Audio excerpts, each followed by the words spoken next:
lapas lembaga binaan memang dia sudah menjadi narapidana yang seutuhnya, gitu kan? Itu nggak enak makanannya.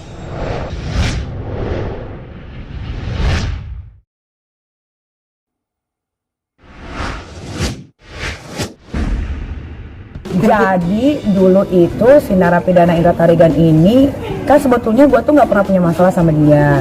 Cuman dia dulu kan gue di pagi-pagi pasti happy.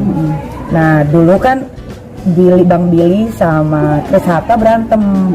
Lah karena gue temenan sama Bang Billy kan jadi gue support Bang Billy dong. Tiba-tiba si Chris Hatta ini nge-hire lawyer yang namanya Indra Tarigan.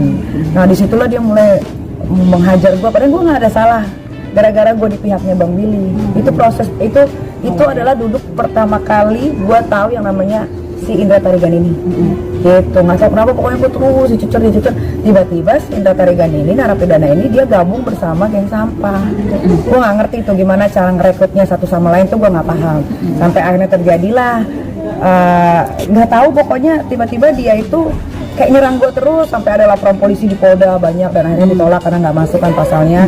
Terus abis itu tiba-tiba dia posting abang gue dulu, abang gue mukanya dicoret-coret gitu kan. Terus abang gue kan waktu itu kan namanya dia kuliah lulus, jadi dia bikin acara sama temen-temennya, dia coret-coret mukanya jadi kayak Joker terus dikatain. Terus abis itu makam nyokap gue juga dikatain. Terus abis itu baru ke anak. Nah pas ke anak itu gue kayak dek gitu, jadi ada satu postingan yang gue lagi video call sama anak tapi kok diganti sama tiba-tiba gue video call sama Gandun gitu. Itu banyak banget deh, pokoknya terus akhirnya gue berpikir kayak wah ini nggak bener nih, kok dia lawyer tapi kok dia tidak bisa membatasi emosinya gitu.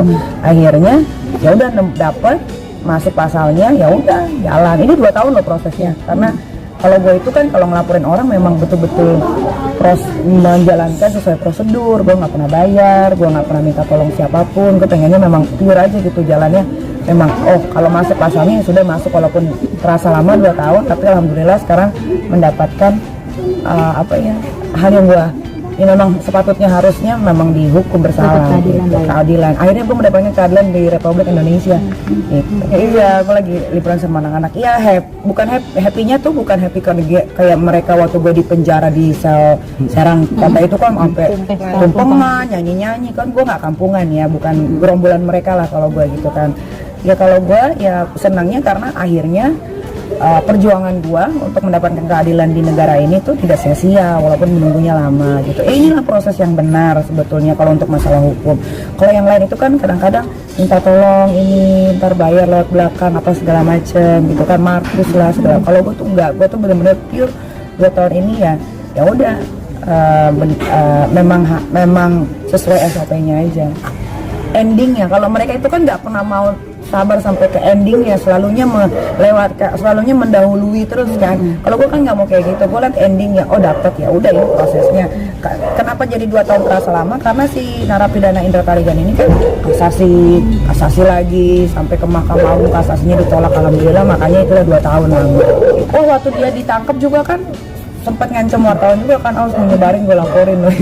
Masih ada songongnya ya, padahal ya duit juga nggak ada, tinggal juga masih di tempat kayak begitu ya. Tapi ya itu dia lah, makanya banyak-banyak bercermin jadi manusia itu gitu. Kadang-kadang kita nggak pernah tahu kan, maksudnya keadaan kita tuh seperti apa gitu kan ya. Sekarang kalau nggak salah dia udah dibotakin ya kalau nggak salah ya. Ya karena kan di penjara nggak boleh rambut gondrong. Pengen biar bagaimanapun kan ya dia manusia kan. Ya akhirnya dia merasakan bagaimana tinggal di penjara.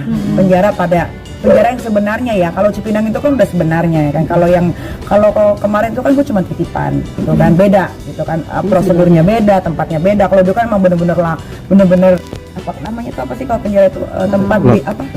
LP ya. Memang lapas lembaga binaan, memang dia sudah menjadi narapidana yang seutuhnya gitu kan. Itu nggak enak makanannya, tiap hari makan cadong ya kan.